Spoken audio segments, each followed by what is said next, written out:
me, converted man here. Hello, John Buck here. I'm a cat. He's a cat, and I'm riding a lobster, so we're all in good hands. Yes.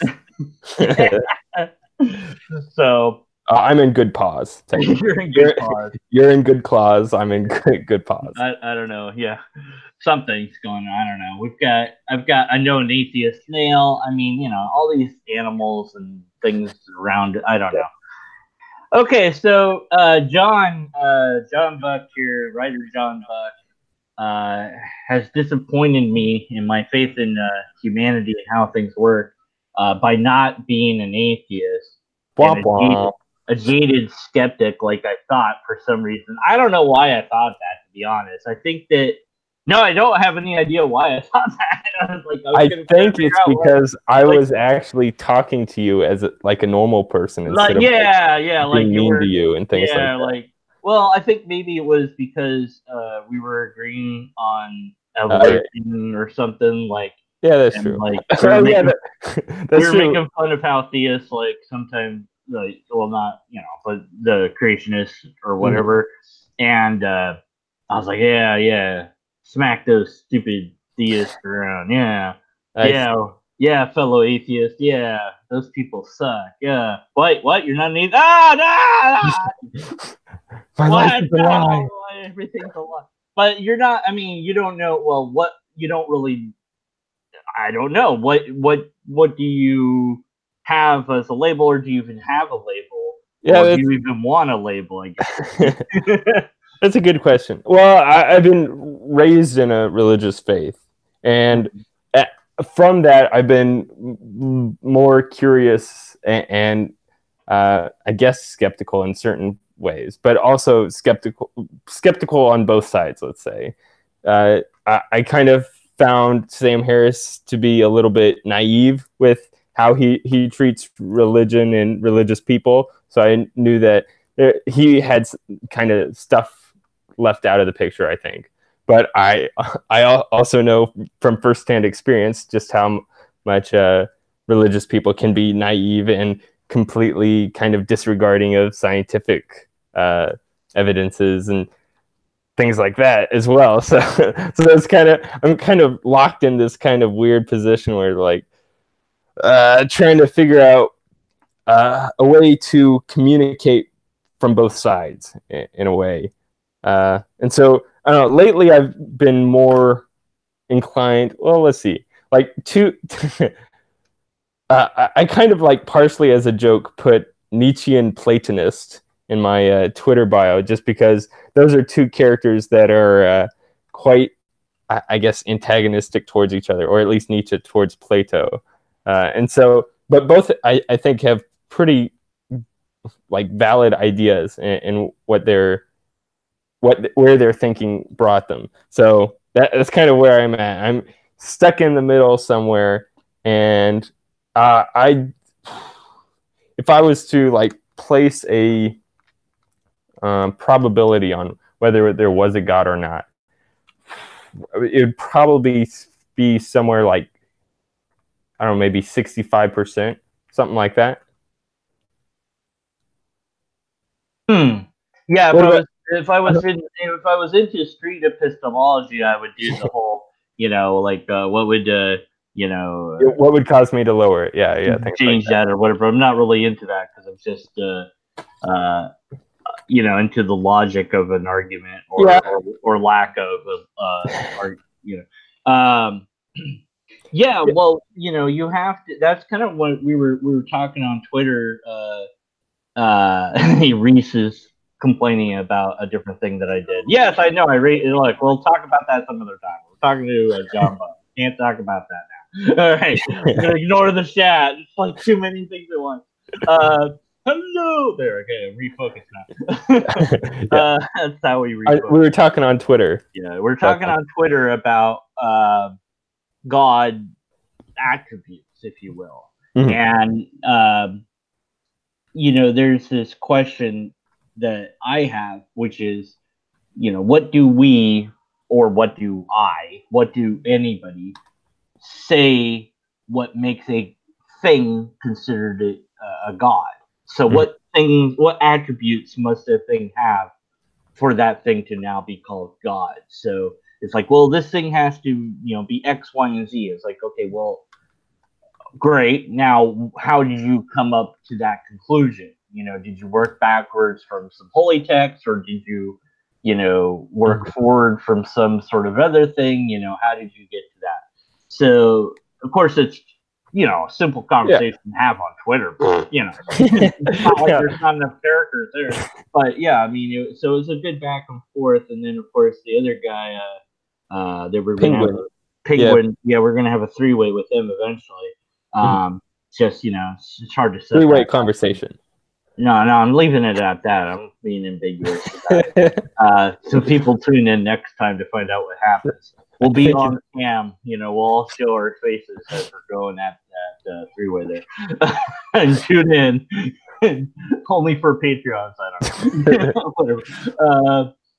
But yeah, so that was an interesting back and forth because we all had throwing out ideas, and it's hard to know whose idea you're responding to after a while, because it's like, you're talking to 2 different people and you're having, like 5 different conversations suddenly, and it's like, yeah. It's not like we're talking about easily resolved ideas. Yeah, not something that you can just like break down in a single 288 character tweet or something like that. Yeah. It's like every single word kind of has to be like, okay, what's your definition for this? Okay, and then kind of move on from there. Yeah, well, so with God, it's like, okay, well, what makes a thing God, or what that's kind of, I don't even know if that's really the first question, because there's so many other questions that pre-assumes just by asking that question.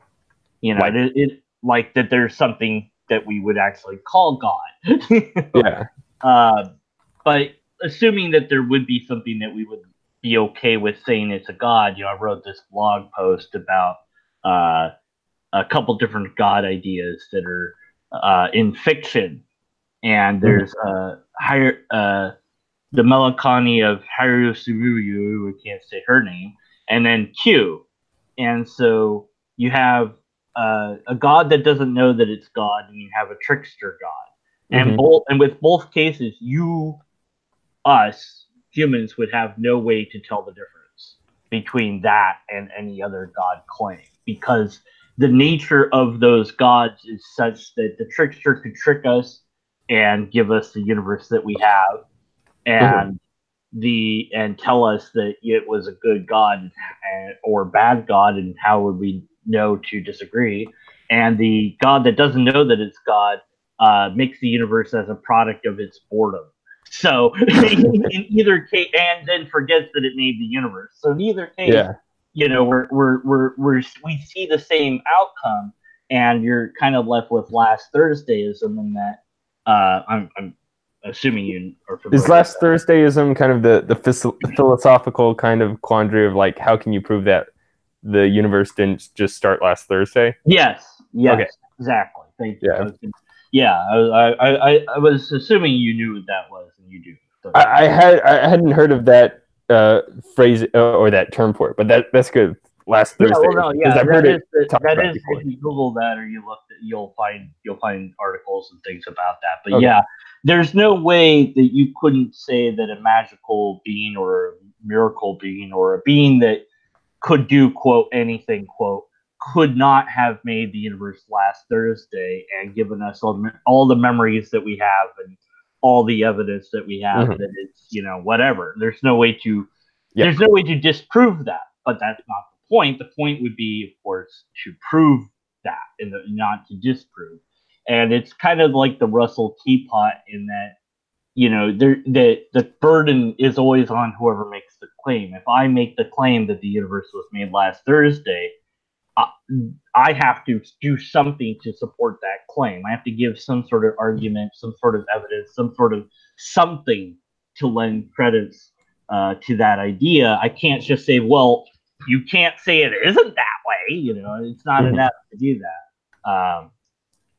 So, when we get into the realm of God, we get into this realm of something that, well, because I'm a skeptic now, I see a different way than what I was a theist. I saw it a very different way. So I have this kind of dualistic perspective on what I did believe and what I don't believe.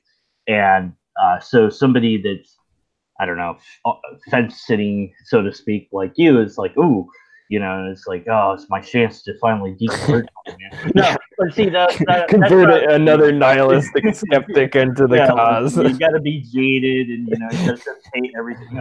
But no, but it's not that. See, because I don't think you can deconvert or convert people. They have to go along whatever the path is that they're going to go. That's their journey, and to just be there to answer questions, and be there to point out good and bad logic, and hopefully that will lead to a good place. It might not, but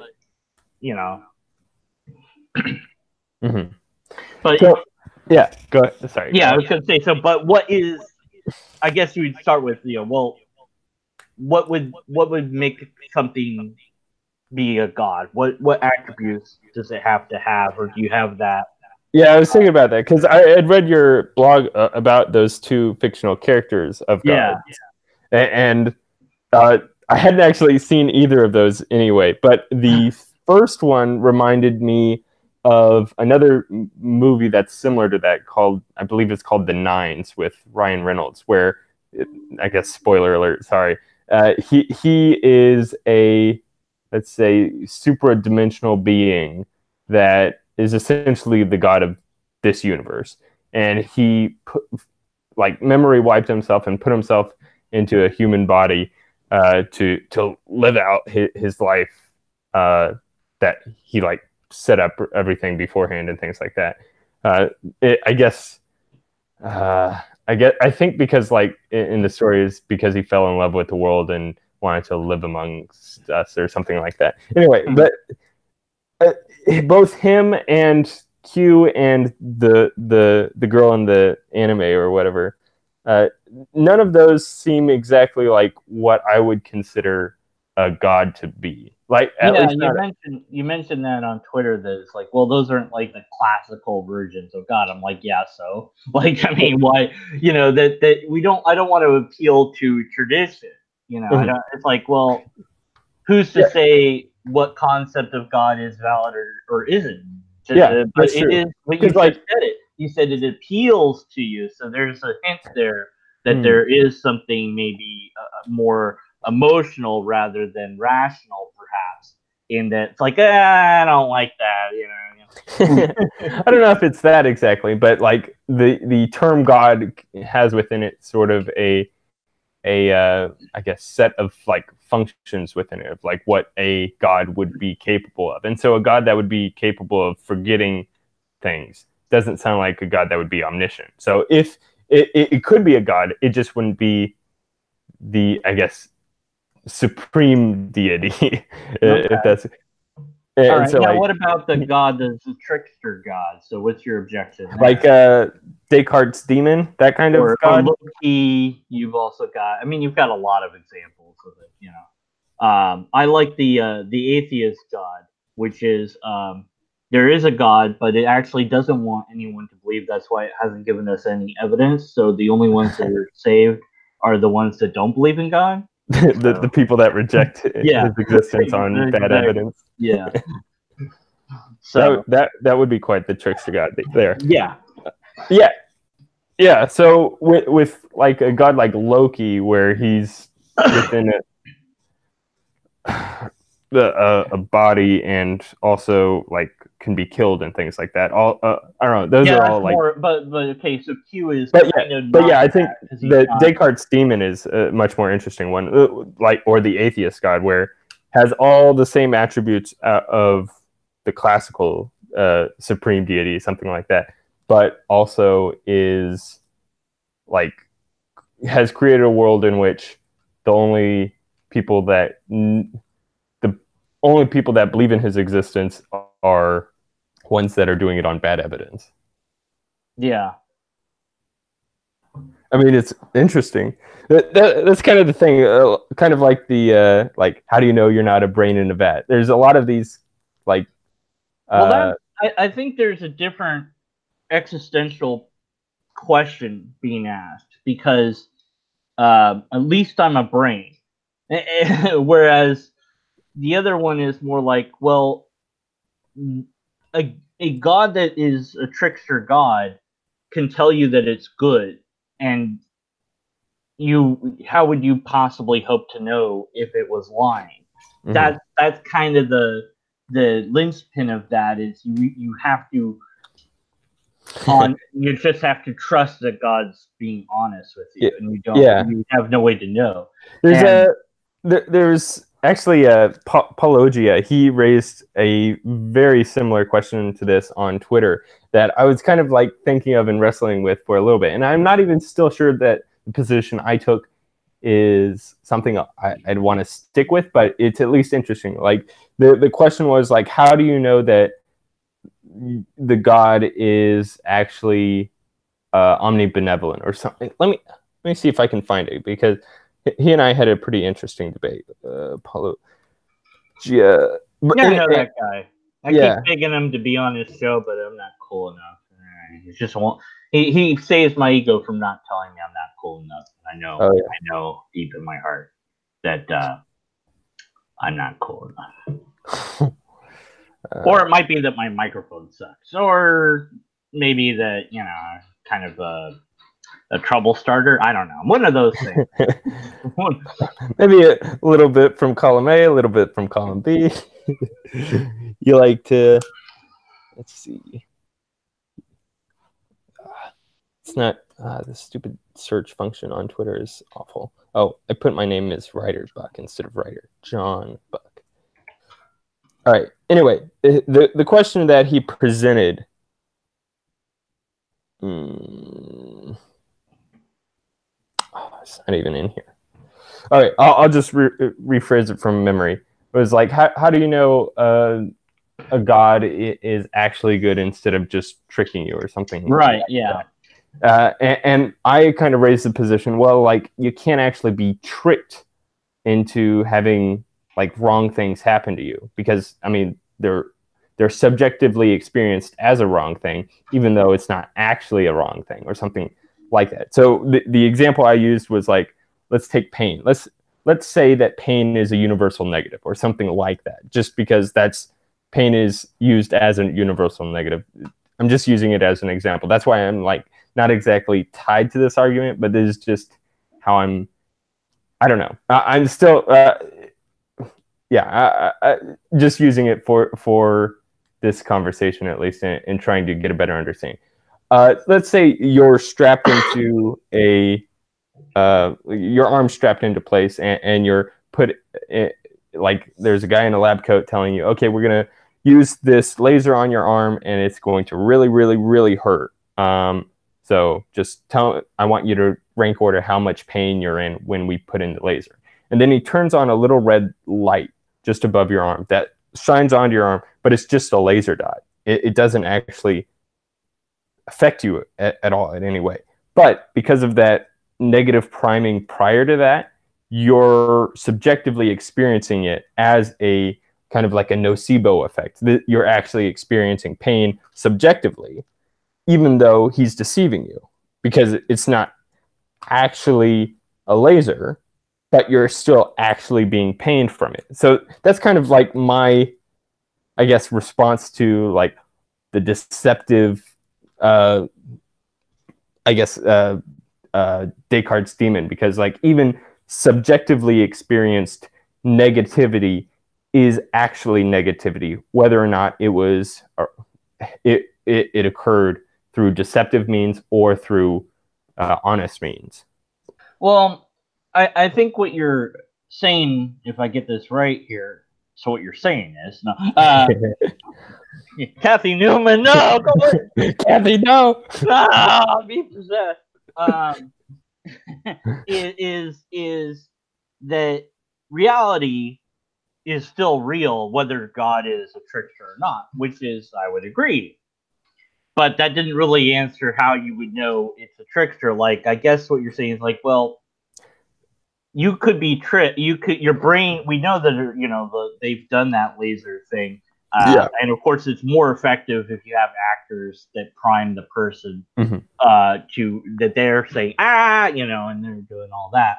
So the no C blow and the pro C blow effect are very interesting in and of themselves. That does tell us something about how our minds are pattern seeking, and it also tells us something about how we can be fooled.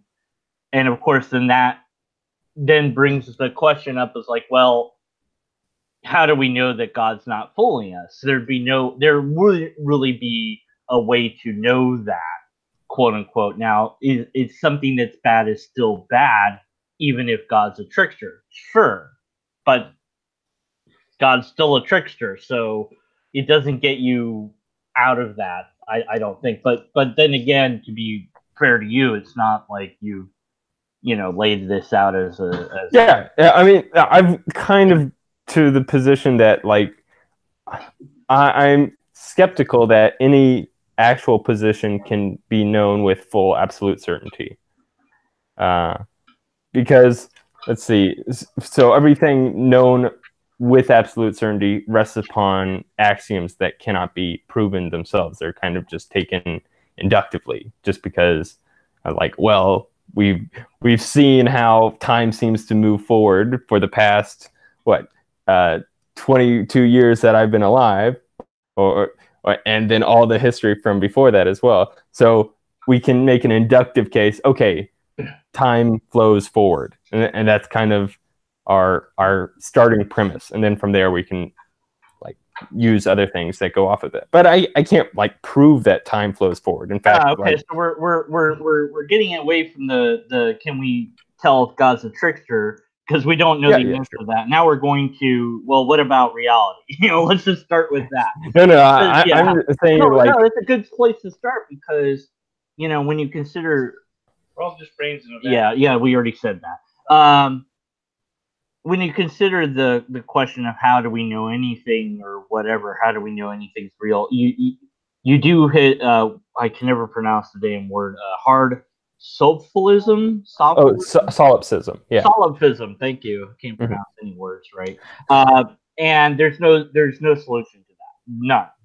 It's just the axioms are salvation in that sense, and that one of the axioms would be that I exist. And then I would say, well, and then brains that aren't me exist, and reality exists, and because you have to start somewhere. And I mean, it's kind of funny because Nietzsche actually had a defeater for the cogito ergo sum, which is I think therefore I am. That's kind of your starting premise. But I mean, Nietzsche pointed out how you're begging the question by using the conclusion within the starting premise. I think, the very premise, I think, requires there to be an I in there. Yeah, well, but it's an axiom, so we kind of exactly. Axioms and tautologies are just kind of asserted, and they're just true because they can't not be true. So it's yes, they could not be true. I mean, it's just from our experience as it currently is. Yeah, I mean, when you get to an axiom, it's weird because I've had theists, at least once that I can recall, try to make God into an axiom, and I was like, well, that's very, very difficult. It's hard enough to. That kind of like the presuppositionalists that use logic as their underlying axiom that they assume. No, they said that if logic exists, then God exists. So if you're using logic, then therefore God exists. So we can't debate without proving that God exists. So that's kind of the presuppositional. You're kind of I see. Yeah, it's like you're defeated just by debating, and then if you don't debate, well, then you lost. So it's kind of let's have a debate, and the debate topic is I will lose this debate. Okay, well, if I win, then I've lost, and if I lost, then I win. It's perfect. But of course, such things are kind of ridiculous. But the axiom is one of those things that's just look, this is just this we're starting here and that's it. And they're like, no, but what? No, stop. That's it. We just move on. But wait, I have questions. No, moving on, because you can't do anything with that. And so, even though I'm a hardened, boiled, jaded skeptic, I still go, well, reality is real. Now, whether I'm perceiving reality as best as I could, who knows? I would certainly not be qualified to answer that. It's everyone else around me that could potentially tell me whether or not I'm experiencing reality in the way that they are. Yeah. So, and that's kind of like my thing as well. Like, reality is real is like just about as basic as a belief as you can hold. Like that. Yeah, nobody's really going to contest that exactly. Well, I guess the question lands with like, what do you consider real? Yeah. Because like, it would let's say basic axiom of like reality is real would because depending upon who you are, like.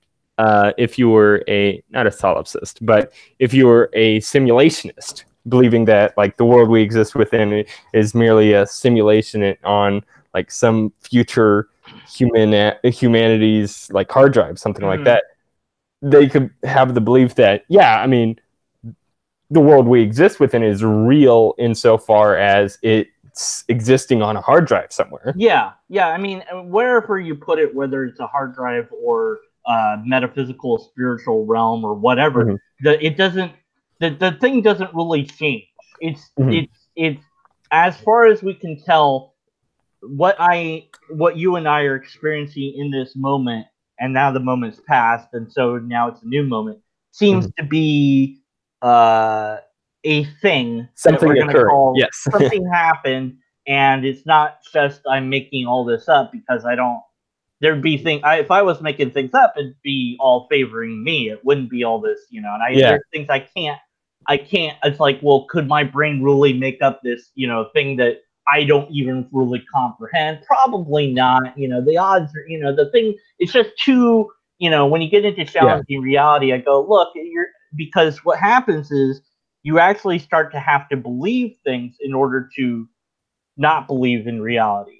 So I have to now believe that I'm in a simulation, or I have to now believe that my brain is so sophisticated, yet I'm also unaware of the sophistication, making me the god that's unaware. And then, and I'm making this entire reality myself in my own brain, but that makes me God, and I'm just not aware that I'm God. So I see. Okay, so that's a good like refutation of my point about like you can't be absolutely sure of anything, because like anytime, as your point is, like I guess that's kind of a like I'm making a universal statement about what can't be known universally. Like, right, yeah, nobody can know anything.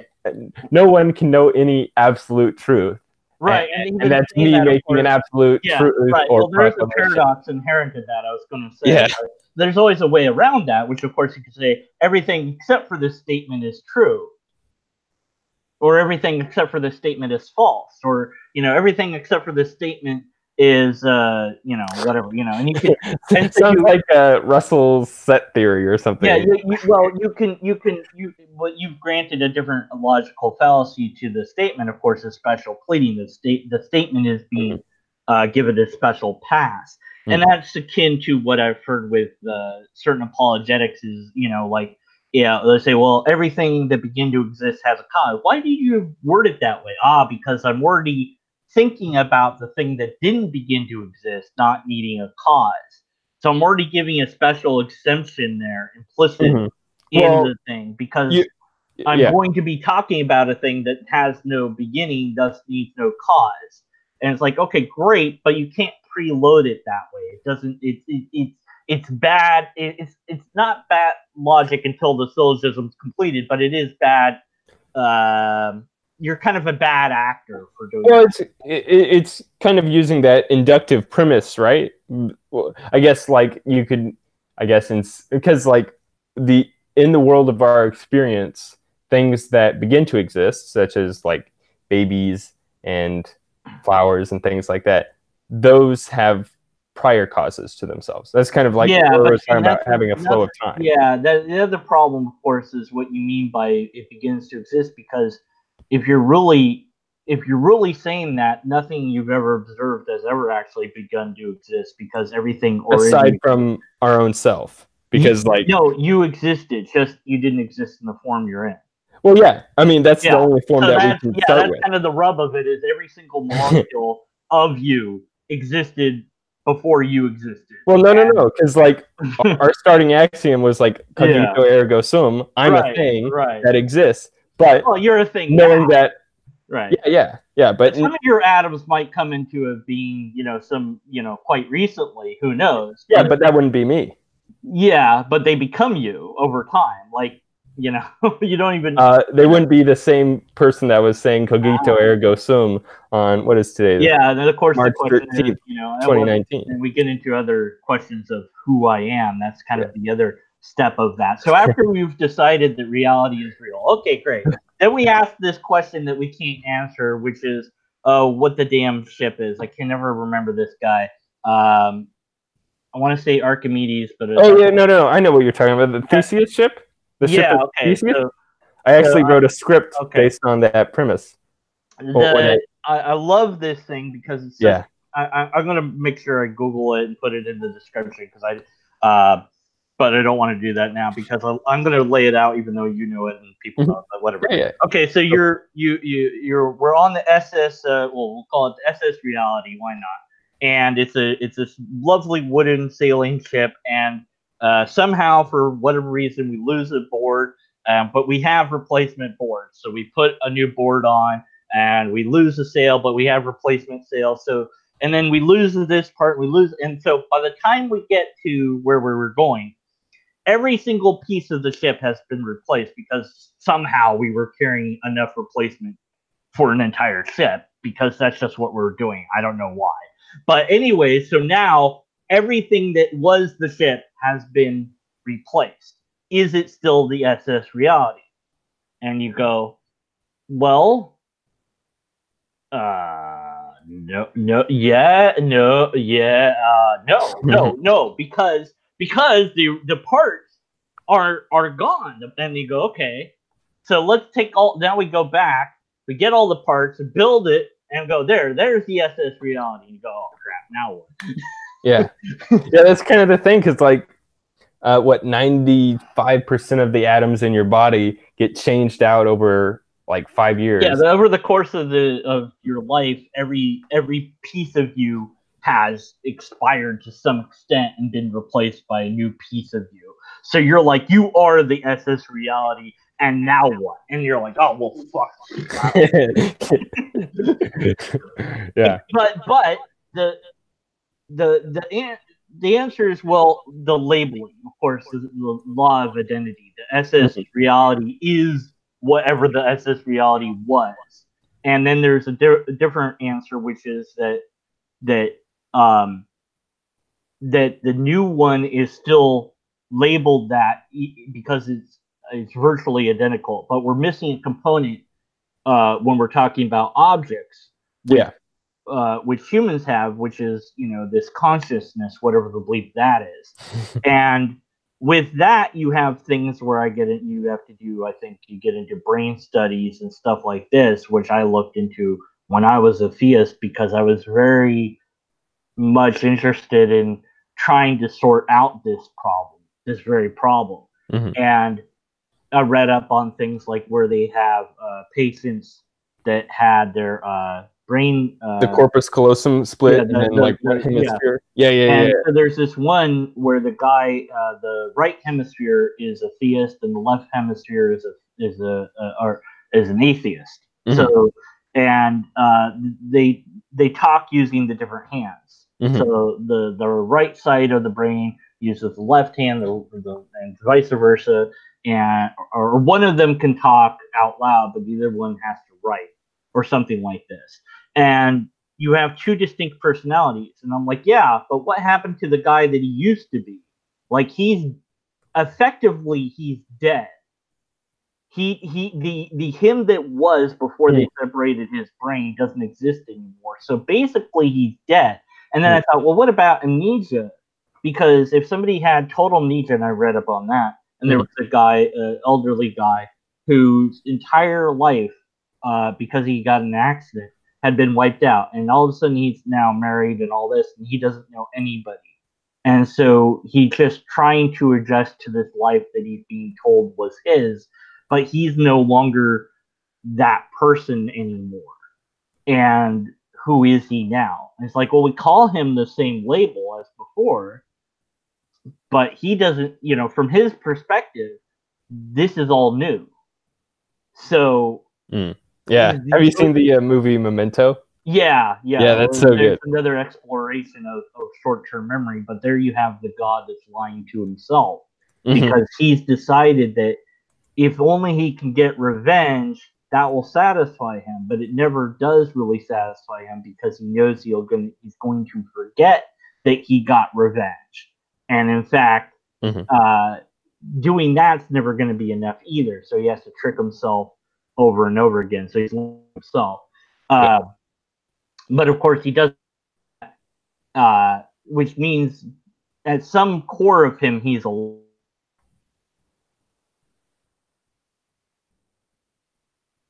Hello? I don't know if I broke up or you did.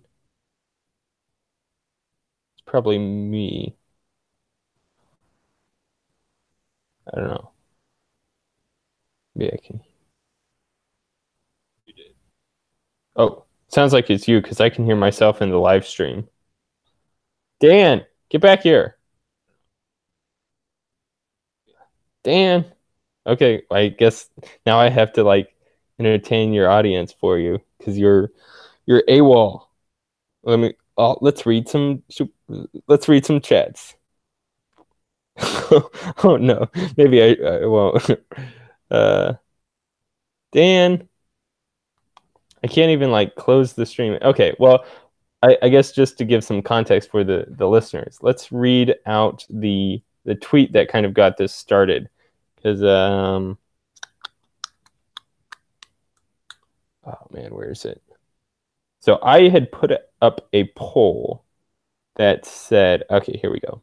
I had put up a poll raising the question: is human capacity to make errors an evidence for or against God's existence? And then I put up for, against, and then neither as kind of the three options.